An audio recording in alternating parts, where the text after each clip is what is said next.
명의신탁이 증여로 의제되는 경우 명의신탁의 당사자에게 증여세 과세표준 등의 신고 의무를 부과하는 구상속세 및 증여세법 조항은 헌법에 위반되지 아니한다. 합헌 방치 폐기물 처리 이행 보증보험계약의 갱신명령을 불이행한 건설 폐기물 처리업자의 허가를 취소하는 건설 폐기물의 재활용 촉진에 관한 법률 제25조 제1항 제4호위는 헌법에 위반되지 않는다. 선거운동 기간을 제한하고 이를 위반한 사전 선거운동을 형사처벌하도록 규정한 공직선거법 제59조 중 선거운동 기간 전에 개별적으로 대면하여 말로 하는 선거운동에 관한 부분, 공직선거법 제254조 제2항 중 그 밖의 방법에 관한 부분 가운데 개별적으로 대면하여 말로 하는 선거운동을 한자에 관한 부분은 헌법에 위반된다. 유언 즉 돈이 들지 않는 방법으로서 후보자 간 경제력 차이에 따른 불균형 문제나 사회경제적 손실을 초래할 위험성이 낮은 개별적으로 대면하여 말로 지지를 호소하는 선거운동까지 포괄적으로 금지함으로써 선거운동 등 정치적 표현의 자유를 과도하게 제한하고 있고 기본권 제한과 공익목적 달성 사이에 법익의 균형성도 갖추지 못하였다. 게임 내에서 사용되는 가상의 화폐로서 대통령령이 정하는 게임머니 등과 같이 일정한 기준에 해당하는 게임 결과물에 대한 환전업 등을 금지하고 처벌하는 게임산업진흥에 관한 법률 제32조 제1항 제7호 국게임산업진흥에 관한 법률 제44조 제1항 제2호 중 제32조 제1항 제7호에 관한 부분 및 게임산업의 진흥에 관한 법률 제44조 제1항 제2호 중 제32조 제1항 제7호에 관한 부분은 헌법에 위반되지 않는다. 이 사건 법률 조항들은 과잉금지 원칙을 위반하여 청구인들의 직업수행의 자유를 침해한다고 볼 수 없다.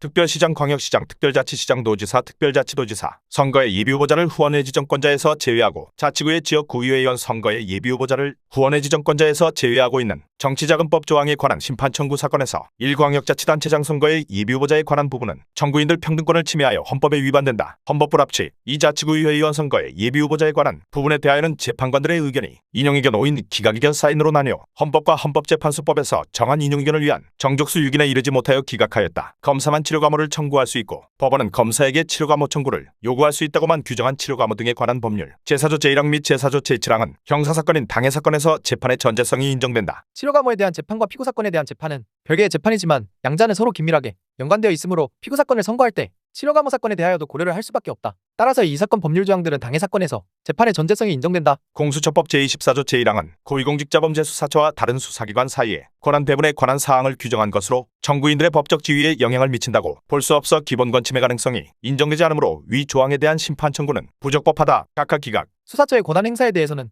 여러 기관으로부터의 통제가 이루어질 수 있으므로 단순히 수사처가 독립된 형태로 설치되었다는 이유만으로 권력분리 원칙에 위반된다고 볼 수 없다. 헌법에 규정된 영장신청권자로서의 검사는 검찰권을 행사하는 국가기관인 검사로서 공익의 대표자이자 수사 단계에서의 인권옹호기관으로서의 지위에서 그에 부합하는 직무를 수행하는 자를 의미하는 것이지 검찰청법상 검사만을 지칭하는 것으로 보기 어렵다. 청구인은 자신에 대한 형사재판에서 국선 변호인으로 선정된 변호사가 불성실하게 조력한 행위에 대하여 이 사건 헌법소원 심판을 청구하였으나 청구인이 심판을 구하는 국선 변호인의 행위는 공권력의 행사 또는 불행사가 아닌 사인으로서의 행위에 불과하여 헌법소원 심판의 대상이 되지 아니한다. 재정신청이 허용되는 검사의 불기소 처분에 대하여는 검찰청법 제10조에 따른 항고를 거쳐 관할 고등법원에 재정신청을 하는 방법으로 권리구제를 받아야 하고 형사소송법 제260조 제1항 제2항 헌법재판소에 헌법소원을 청구하는 방법으로는 권리구제를 받을 수 없다. 이 사건 불기소 처분은 청구인이 모해이증의 피해자로서 고소한 사건에 관한 것이어서 청구인은 재정신청을 하는 방법으로 권리구제를 받을 수 있다. 그럼에도 청구인은 이러한 구제 절차를 거친 사실이 없어 이 사건 심판 청구는 보충성 원칙에 어긋나는 것이므로 부적법하다. 변호사의 자격이 있는 자에게 더 이상 세무사 자격을 자동으로 부여하지 않는 구세무사법. 이 사건 법률 조항의 시행일과 변호사의 세무사 자격에 관한 경과 조치를 정하고 있는 세무사법 부칙 제1조 중 세무사법 제3조에 관한 부분 및 제2조는 헌법에 위반되지 않는다. 검찰총장에 대하여 징계를 청구한 법무부 장관이 징계위원 회의위원 과반수를 지명 및 위촉하도록 규정함으로써 징계 절차의 공정성 및 적절성이 담보되지 않은 상태에서 검찰총장의 직을 부당하게 박탈할 수 있도록 하고 있는 바 적법 절차 원칙을 위반하여 공무담임권 등을 침해한다는 조항에 대하여 기본권 침해의 직접성을 인정할 수 없으므로 부적법하다. 소년에 대한 수사 경력 자료의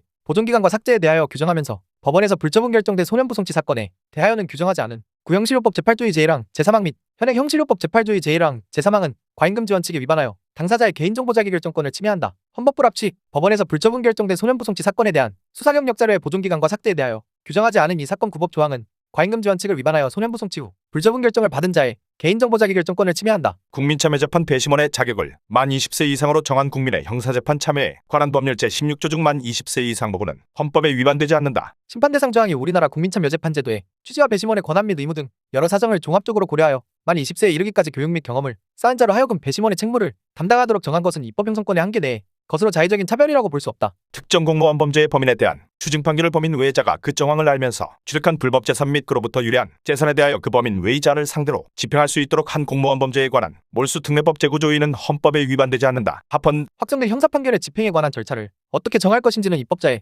입법 형성권에 속하는 사항이므로 심판 대상 조항에 따라 추징 판결을 집행함에 있어서 형사소송 절차와 같은 엄격한 절차가 요구된다고 보기는 어렵다. 따라서 심판 대상 조항은 적법 절차 원칙에 위배된다고 볼 수 없다. 형사 피해자에게 약식 명령을 고지하지 않고 정식 재판 청구권도 인정하지 않는 형사소송법 제452조 및 제453조 제1항은 모두 헌법에 위반되지 않는다. 형사 피해자가 약식 명령을 고지받지 못한다고 하여 형사재판 절차에서의 참여 기회가 완전히 봉쇄되어 있다고 볼 수 없다. 따라서 이 사건 고지 조항은 형사 피해자의 재판 절차 진술권을 침해하지 않는다. 아동 청소년에 대한 강제추행죄로 유죄 판결이 확정된 자를 신상정보 등록 대상자로 정하는 성폭력 범죄의 처벌 등에 관한 특례법 조항들이 청구인의 개인정보 자기 결정권, 일반적 행동자유권을 침해하지 않는다고 선고하였다. 편의시설 부정이용죄 처벌 사건. 부정한 방법으로 대가를 지급하지 아니하고 유료자동 설비를 이용하여 재물 또는 재산상의 이익을 취득한 자를 3년 이하의 징역, 500만 원 이하의 벌금 구류 또는 과료에 처하는 형법 제348조에는 헌법에 위반되지 않는다. 유료자동 설비라는 개념은 그 문헌의 의미를 뛰어넘지 않는 함 정보기술 등의 변화 및 발전 상황에 따라 법관의 보충적 해석작용에 의해 충분히 탄력적으로 해석될 수 있다. 이와 같이 이를 자의적으로